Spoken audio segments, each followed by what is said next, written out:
ప్రియ స్నేహితులారా, ఈ ఉదయకాలమున మరొకసారి మీ ముందుకు ఈ విధంగా రావడానికి కృప చూపిన దేవునికి వందనాలు చెల్లిస్తున్నాను. ఈ సమయమున మరొక మిషనరీ జీవిత చరిత్ర ద్వారా మీ ముందుకు రావడానికి కృప చూపిన దేవునికి నా కృతజ్ఞతలు తెలియజేస్తున్నాను. ఈ సమయమున విలియం గూడెల్ అనే మిషనరీ జీవిత చరిత్రను మీకు తెలియజేయాలని ఆశపడుతున్నాను. సిలువ మార్గం అది శ్రమల మార్గం. అయితే దీనిని ఒక మిషనరీ జీవితం స్పష్టంగా మనకు కనబరుస్తుంది. యుద్ధకాలంలో ప్రాణాలను దక్కించుకోవడానికి పారిపోవడం, తెగుళ్ళు, విపత్తుల మధ్య నివసించడం, ఎదురయ్యేటువంటి వ్యతిరేకతను, హింసలని దీర్ఘశాంతంతో సహించడం, అనారోగ్యం, ప్రియమైన వారిని కోల్పోవడం, నిరంతరాయంగా ఒక ప్రదేశం నుండి మరో ప్రదేశానికి మారడం, ఇలా 40 సంవత్సరాలు తనదు కాని పరదేశంలో ఏనాడు కూడా వెనుకంచ వేయలేదు. నేను మీకు సొంతం, మీ వాడను నేను మీ వాడను, మీకు చిత్తమైన స్థలమునకు నన్ను పంపుము అంటూ ప్రార్థన చేస్తూ, క్రైస్తవ ధైర్యం అనే కవచాన్ని నాకు ధరింపు చేయి ప్రభువా అని ప్రార్థన చేస్తూ, ఇలా నా సేవ మీకు అవసరం లేదు, అయితే మీకు సేవ చేసే భాగ్యాన్ని నాకు దయచేయమని వేడుకుంటున్నాను.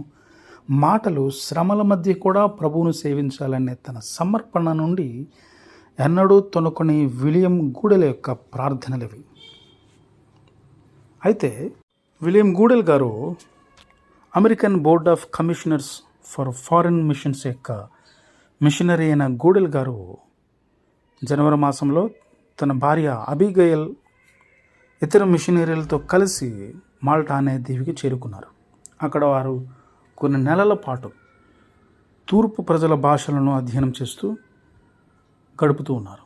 అయితే నవంబర్ మాసం నాటికి వారు బీరూట్ అనే ప్రదేశానికి వెళ్ళి అక్కడ నివసిస్తున్నటువంటి అరబ్బులు, టర్కులు, యూదులు, గ్రీకులు, మెరోనైట్స్ మొదలైనటువంటి వారి మధ్యలో సేవ చేస్తూ ఉన్నారు. కాబట్టి వివిధ భాషలను అభ్యసించడం వారి దినచర్యగా మారింది. క్యాథలిక్ చర్చ్ నుండి నిరంతర వ్యతిరేకత వీళ్ళకి ఎదురయ్యింది. అయితే యుద్ధాలు, తెగుళ్ళ మధ్య వారు అక్కడే సేవ చేశారు. దాని ఫలితంగా సిరియాలో మిషనరీ కార్యకలాపాలకు బీరూట్ ప్రధాన కార్యాలయంగా మారింది.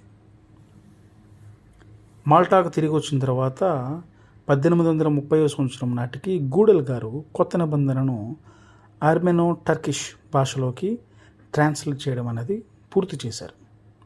తర్వాత కాన్స్టాంటినోపుల్కి వెళ్ళి అక్కడ ఒక మిషన్ ప్రారంభించడానికి ఆయన నియమించబడ్డారు. విపత్తులు, తెగుళ్ళు, యుద్ధాలు, అలాగే క్యాథలిక్ నుండి వ్యతిరేకత, హింస ఇవన్నీ కూడా వారి వెంటే వచ్చాయి. అయినా కానీ ఒకసారి జరిగిన అగ్ని ప్రమాదంలో వారు కలిగినదంతా కూడా కోల్పోవడం జరిగింది. 1841 సంవత్సరంలో ఆయన కుమారుడు టైఫాయిడ్తో మరణించాడు. అదే సంవత్సరం గూడెల్ గారి యొక్క మొత్తం బైబిల్ని అంటే ఆర్మెనో టర్కిష్ భాషలోకి అనువదించడం పూర్తి చేశారు. తర్వాత దానిని సవరించడంలో 20 ఏళ్లకు పైగా శ్రమించి 1863 సంవత్సరంలో సంపూర్తి చేశారు. ఆయన అక్కడ సేవ చేసిన కాలంలోనే ప్రొటెస్టెంట్ సంస్కరణ ఉద్యమాన్ని టర్కీ రుచి చూసింది. టర్కీ దేశం అనేక పాఠశాలను స్థాపించడంలో కూడా గూడెల్ గారు యొక్క ముఖ్య పాత్ర పోషించారు.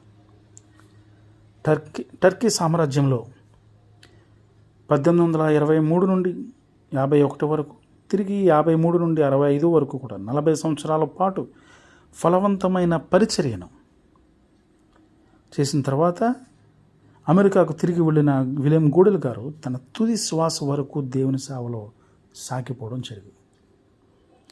ప్రియ స్నేహితులారా, సర్వశక్తిమంతుడైన దేవునికి సేవ చేసే భాగ్యాన్ని మీరు కోరుకుంటున్నారా? అలా అయితే ఈ విలియం గూడెల్ గారి యొక్క మిషనరీ జీవిత చరిత్ర మీకోసమే.